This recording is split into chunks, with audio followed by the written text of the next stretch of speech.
अब हम गेहूं और गुलाम पाठ में जो भाषा बोध दिया गया है उस पर उसका अध्ययन करेंगे। और इसमें पहले दिया गया है कि कुछ शब्द दिए हुए हैं, समास का विग्रह करना है। तो बच्चों, समास का विग्रह करने के पूर्व हम समास के प्रकार और समास की परिभाषा जान लेते हैं। तो बच्चों, दो पदों के योग को या दो शब्दों के योग को हम समास कहते हैं, और जब हम इन्हें अलग अलग करते हैं तो इसे हम विग्रह कहते हैं। बच्चों, समास 6 प्रकार के होते हैं। द्विगु समास, कर्मधारय समास, द्वंद्व समास, अव्ययी भाव समास, तत्पुरुष समास, बहुव्रीहि समास। अब हम प्रत्येक समास की परिभाषा को जानेंगे और उनके कुछ उदाहरणों को भी पढ़ेंगे। द्विगु समास, जिस समास का पद प्रथम संख्यावाचक हो, प्रथम पद कैसा हो? संख्यावाचक हो, और अंतिम पद संज्ञावाचक हो, उसे हम द्विगु समास कहते हैं। जैसे उदाहरण देखिए, दोपहर, दो पहरों का समाहार, दो पहरों के का समूह। त्रियुगी, तीनों युगों का समूह। चौराहा, 4 राहों का समूह।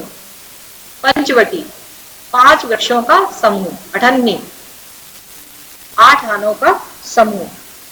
चवन्नी, 4 आनों का समूह। इस प्रकार बच्चों, आपने देखा कि पहले संख्यावाचक पद है यहाँ पर, तो ये सबसे सरल रहता है, इसे समझने में बड़ी सुविधा रहती है।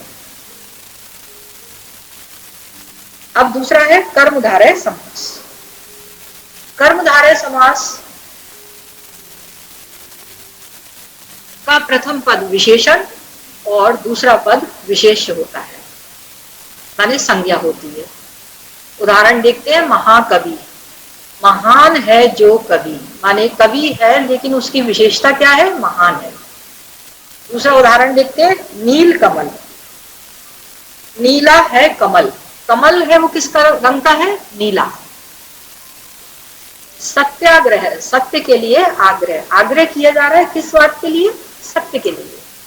पीतांबर, अंबर माने वस्त्र है कैसा? पीले रंग का। महाराजा, महान है जो राजा, राजा है लेकिन उसकी विशेषता क्या है? महान है। इस तरह कर्मधारय समास है जिसमें पहला पद विशेषण होता है और दूसरा पद संज्ञा होता है। अब हम तीसरे समास की ओर चलते हैं, द्वंद्व समास।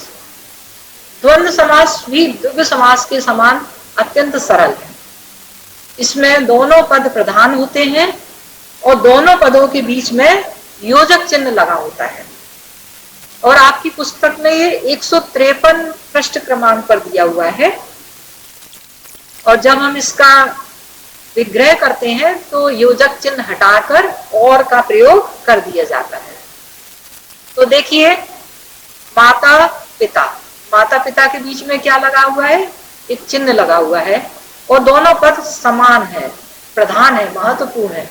इसका विग्रह करेंगे तो माता और पिता। भाई बहन, भाई और बहन। सुख दुख, सुख और दुख। रात दिन, रात और दिन। भरा पूरा, भरा और पूरा।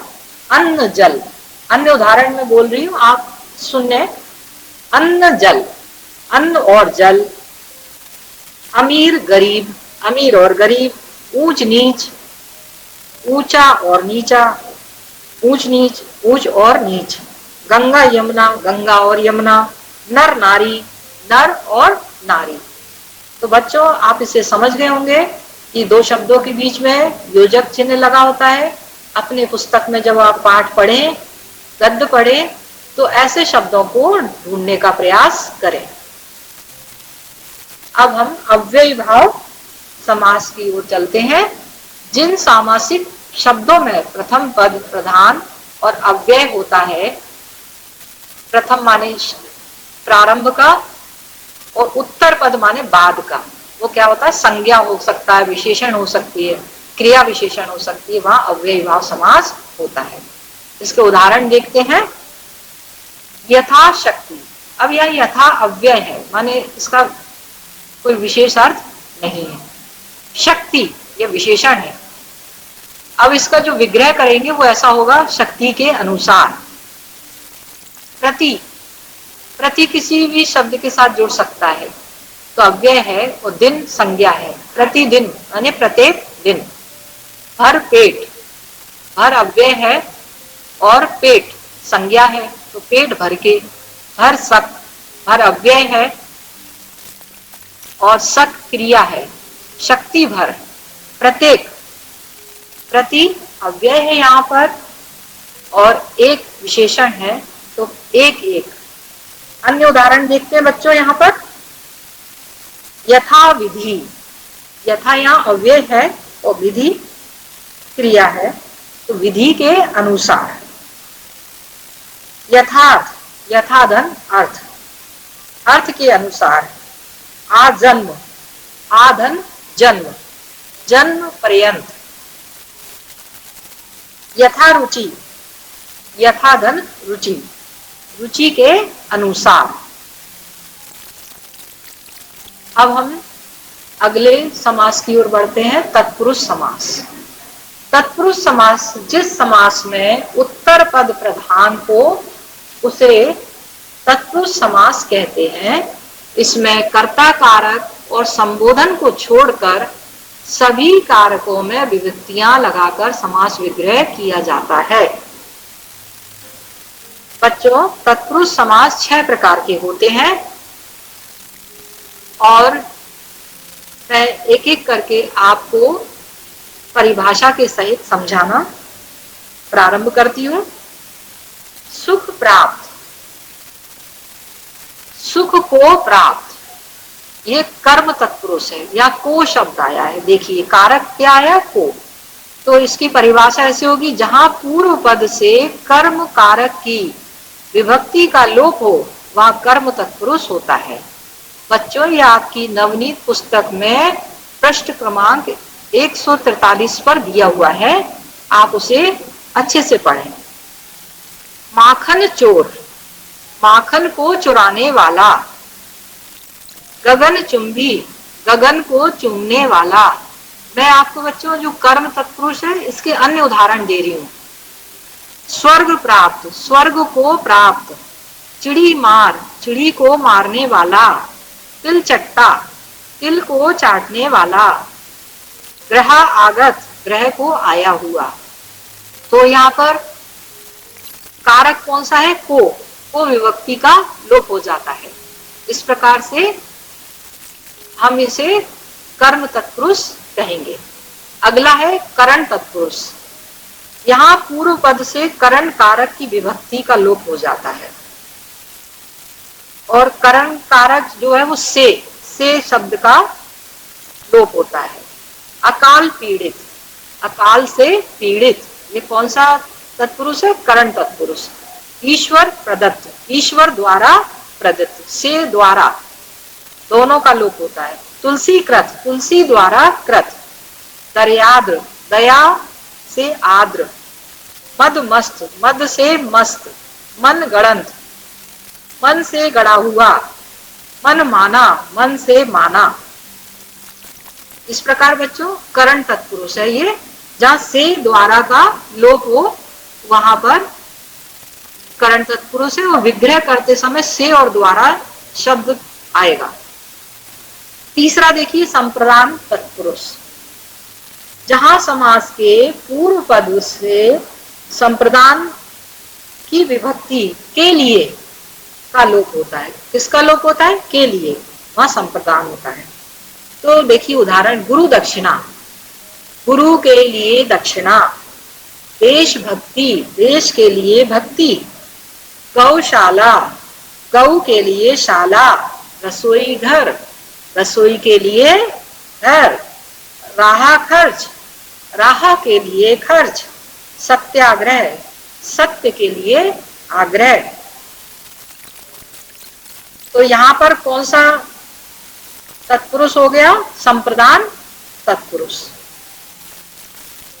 अब यहाँ पर हम चौथा तत्पुरुष पढ़ेंगे, अपादान तत्पुरुष। यहाँ जहां समास के पूर्व पद की अपादान की विभक्ति से का लोप हो वहां तत्पुरुष समास होता है। कौन सी विभक्ति? से। तो ऋण मुक्त, उदाहरण देखिए, ऋण मुक्त, तो ऋण से मुक्त। पथ भ्रष्ट, पथ से भ्रष्ट। भयभीत, भय से भीत। धनहीन, धन से हीन। जन्मांध, जन्म से अंधा। अब हम संबंध तत्पुरुष को देखते हैं। जब बच्चों समास के पूर्व पद में संबंध की विभक्ति का, की, के का लोप हो जाए वहां संबंध तत्पुरुष होता है। उदाहरण देखो, अमृत धारा, अमृत की धारा। आज्ञा अनुसार, आज्ञा के अनुसार। बच्चों मैंने बताया था का, के, की का लोप हो जाए तो अमृत धारा में की का लोप हुआ, आज्ञा में, आज्ञा अनुसार में आज्ञा के अनुसार के का लोप हुआ। गंगा तट, गंगा के तट। मृत्युदंड, मृत्यु का दंड। राजमाता, राजा की माता। सचिवालय, सचिव का आलय। तो जहां संबंध कारक का, के, की का लोप हो वहां पर संबंध तत्पुरुष होता है और विग्रह करते समय ये जुड़ जाते हैं। अधिकरण तत्पुरुष, जहां अधिकरण कारक की विभक्ति में पर, मैं और पर, अधिकरण विभक्ति कौन सी है? मैं और पर का लोप हो वहां अधिकरण तत्पुरुष होता है। उदाहरण देखिए, आप बीती, आप पर बीती। देशाटन, देश में आटन। कार्य कुशल, कार्य में कुशल। गृह प्रवेश, गृह में प्रवेश। लोकप्रिय, लोक में प्रिय। शरणागत, शरण में आगत। बच्चों इस प्रकार तत्पुरुष के छह प्रकार पूर्ण हो चुके हैं। हालांकि परीक्षा में आप साधारण तत्पुरुष भी लिखेंगे तो सही माना जाएगा, परंतु हमें विस्तृत ज्ञान होना आवश्यक है, हमें पढ़ना चाहिए ताकि हमें अधिक ज्ञान हो। अब हम अगले समास पर पहुंचते हैं, बहुव्रीहि समास। जहां पहला पद और दूसरा पद मिलकर किसी तीसरे पद की ओर संकेत करते हैं वहां बहुव्रीहि समास होता है। जैसे कमल नयन, कमल जैसे नयनों वाला, और किसकी ओर संकेत कर रहा है? राम की ओर। तो कमल, ना तो इसका अर्थ कमल है और ना नयन है, इसका तीसरा अर्थ क्या निकल रहा है? राम। तो कमल जैसे नयनों वाला कौन हुआ? राम। बच्चों ये आपकी पुस्तक में 152 पृष्ठ पर दिया हुआ है। दशानन, 10 आनन है जिसके, तो किसकी ओर संकेत कर रहा है? 10 सिर किसके हैं? रावण के। बच्चों आप इसमें भ्रमित ना हो, क्योंकि इसका पहला पद संख्यावाचक है तो ये द्विगु समास में नहीं आएगा, क्योंकि इसका तीसरा अर्थ निकल रहा है रावण। तो दश आनन, 10 है आनन जिसके, तो रावण। चतुर्भुज, 4 हैं भुजाएं जिसकी, विष्णु जी। पंचानन, 5 आनन है जिसके, आनन माने मुख, जिसके, तो शिव। लंबोदर, लंबा है उदर जिसका, तो वो हुए गणेश जी। लंबा उदर किसका है? गणेश जी का। तो बच्चों अब हमने समास को समझ लिया है। अब पुस्तक में दिए हुए शब्दों का हम समास विग्रह करेंगे। सौंदर्य बोध, सौंदर्य का बोध, तो यहाँ तत्पुरुष समास। मन का मोर, तत्पुरुष समास। ग्रह युद्ध, ग्रह का युद्ध, तत्पुरुष समास। इंद्र धनुष, इंद्र का धनुष, तत्पुरुष समास। कीट पतंग, कीट और पतंग, द्वंद्व समास। अब बच्चों कुछ आपकी पुस्तक में कुछ शब्द दिए हुए हैं जिससे हमें वाक्य बनाना है। पहला शब्द है कच्चा। कुम्हार कच्चा घड़ा तैयार कर रहा है। इसके अतिरिक्त आप और वाक्य बना सकते हैं। आप अभी पढ़ाई में बहुत कच्चे हो। शारीरिक, गेहूं भूख और शारीरिक आवश्यकताओं का प्रतीक है। हमें शारीरिक स्वास्थ्य पर बहुत ध्यान देना चाहिए। मानसिक शब्द मानसिक है और इसका प्रयोग गुलाब मानसिक तृप्ति और सौंदर्य बोध का प्रतीक है। इसका अन्य उदाहरण इस तरह बन सकता है वाक्य कि हमें शारीरिक और मानसिक स्वास्थ्य पर बराबर ध्यान देना चाहिए। भ्रष्टाचार, दिन प्रतिदिन भ्रष्टाचार बढ़ता ही जा रहा है। अन्य वाक्य, हमें भ्रष्टाचार में सहयोग नहीं देना चाहिए। बच्चों, इस प्रकार से ये पुस्तक में दिए हुए जो भाषा बोध के ग्रामर के जो व्याकरण है वो हमने पूरी कर ली है। इसके बाद अब भाषा अध्ययन के अंतर्गत वाक्य रचना है। तो हम वाक्य के प्रकार देख लेते हैं। पहले वाक्य की परिभाषा इस प्रकार है। वाक्य पदों का वह व्यवस्थित समूह है जिसमें पूर्ण अर्थ देने की शक्ति हो, अर्थात ऐसा सार्थक शब्द समूह जो व्यवस्थित हो तथा पूरा आशय प्रकट करता हो, वाक्य कहलाता है। वाक्य के भेद दो प्रकार के होते हैं, एक होता है अर्थ की दृष्टि से और दूसरा होता है रचना की दृष्टि से। रचना की दृष्टि से सरल वाक्य, संयुक्त वाक्य और मिश्र वाक्य होते हैं और अर्थ की दृष्टि से वाक्य भेद 8 प्रकार के होते हैं। बच्चों, ये वाक्य रचना पृष्ठ क्रमांक 122 से 123, 24, 25 तक दी हुई है। आप इसका पुस्तक में अध्ययन अवश्य करें। अब अर्थ के आधार पर हम वाक्य भेद पढ़ेंगे। तो बच्चों, मैं कुछ वाक्य पढ़ रही हूं, आप उसे समझकर सुनिए और समझिए। राम पुस्तक पढ़ रहा है, राम पुस्तक नहीं पढ़ रहा है। शायद राम पुस्तक पढ़ रहा है। राम पुस्तक पढ़ो। अच्छा, राम पुस्तक पढ़ रहा है। मैं चाहती हूं कि राम यह पुस्तक पढ़े। राम पुस्तक पढ़ता है तो बहुत अच्छा होगा। बच्चों, मैंने ये वाक्य आपको मैंने सुनाए, आपने सुनना होगा और ध्यान दिया होगा कि प्रत्येक वाक्य का अर्थ अलग निकल रहा है। इसी आधार पर मैं आपको वाक्यों के प्रकार बताने जा रही हूं। जैसे पहला प्रकार है विधानवाचक वाक्य। जिन वाक्यों में किसी क्रिया के होने या करने की सूचना मिलती है, सामान्य सूचना मिलती है, उसे हम विधानवाचक वाक्य कहते हैं। उदाहरण, अशोक राजनगर में रहता है। अन्य उदाहरण देखते हैं। रमेश ने खाना खाया। राधा का भाई आने वाला है। अब अगला वाक्य देखिए, निषेधवाचक वाक्य। जिन वाक्यों में किसी कार्य के ना होने का बोध होता है उसे निषेधवाचक वाक्य कहते हैं। इसे हम नकारात्मक वाक्य भी कहते हैं। अशोक राजनगर में नहीं रहता। अन्य उदाहरण देखिए, रमेश ने खाना नहीं खाया। राधा का भाई नहीं आने वाला है। इनमें नहीं शब्द का प्रयोग होता है। अब हम तीसरा प्रकार देख लेते हैं, प्रश्नवाचक वाक्य। बच्चों, प्रश्नवाचक वाक्य से तो आप भली भांति परिचित होंगे। परीक्षाओं में ढेरों प्रश्न आते हैं और उसमें प्रश्नवाचक चिन्ह भी लगा रहता है। कौन, क्या, कैसे, कितने, ये शब्दों का भी प्रयोग होता है। तो जिन वाक्यों में कुछ पूछा जाए उन्हें प्रश्नवाचक वाक्य कहते हैं। उदाहरण देखते हैं, क्या अशोक राजनगर में रहता है? अन्य उदाहरण, तुम्हारा क्या नाम है? तुम क्या कर रहे हो? अब हम चौथा प्रकार देख लेते हैं, विस्मय आदि वाचक वाक्य।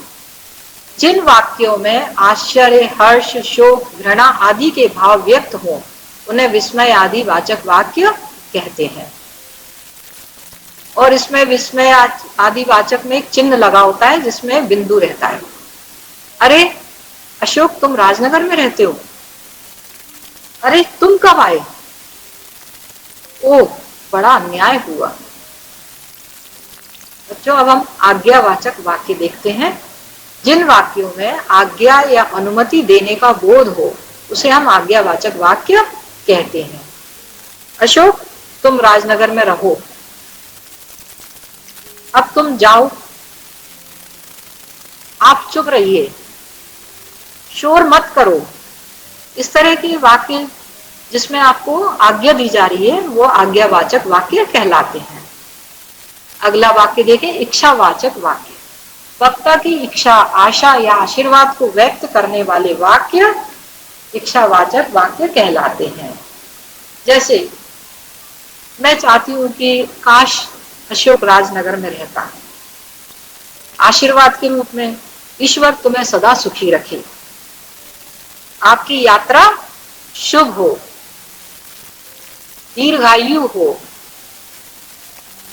आपको बहुत बहुत आशीर्वाद है, ईश्वर की कृपा आप पर सदैव बनी रहे। इस तरह के वाक्य इच्छावाचक वाक्य कहलाते हैं। संदेहवाचक वाक्य, जिन वाक्यों में कार्य के होने में संदेह या संभावना हो वह संदेहवाचक वाक्य होता है। उदाहरण देखते हैं, शायद अशोक राजनगर में रहता है। और इसका अन्य उदाहरण देखें, शायद वह कल मेरे घर आएगा। संभवतः आज बारिश हो सकती है। संभवतः आज अवकाश हो सकता है। माने इसमें संभावना दिखाई दे रही है। अब हम 8वां और अंतिम प्रकार देखेंगे, संकेतवाचक वाक्य। जिन वाक्यों में एक क्रिया के दूसरी क्रिया पर निर्भर होने का बोध हो उन्हें संकेतवाचक वाक्य कहते हैं। यदि अशोक राजनगर में रहना चाहता है तो रह सकता है, माने पहला वाक्य दूसरी क्रिया पर निर्भर हो। दूसरा अन्य उदाहरण देखते हैं, यदि वह आता तो मैं चला जाता। तीसरा उदाहरण देखते हैं, अगर तुम परिश्रम करोगे तो अच्छे अंकों से उत्तीर्ण हो जाओगे। बच्चों, इस प्रकार आपने 8 प्रकार के अर्थ के आधार पर वाक्य की परिभाषा देखी, उदाहरण समझे। अब आप इनका और अध्ययन करें।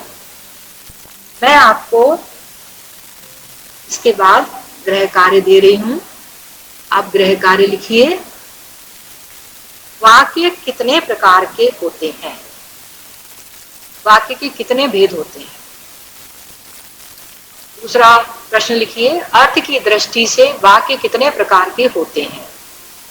तो बच्चों, अर्थ की दृष्टि से वाक्य 8 प्रकार के होते हैं और वाक्य 2 प्रकार के होते हैं, तो दोनों को बहुत ध्यान से याद कीजिएगा। तीसरा प्रश्न लिखिए, मैं भोपाल में रहता हूं। बच्चों, इस एक वाक्य को अर्थ के आधार पर 8 प्रकार के वाक्यों में बदलने का प्रयास कीजिए और पुस्तक में ये उदाहरण दिए हुए हैं, उसको आप उसके आधार पर आसानी से बदल सकते हैं। चौथा प्रश्न लिखिए, समास की परिभाषा याद करें।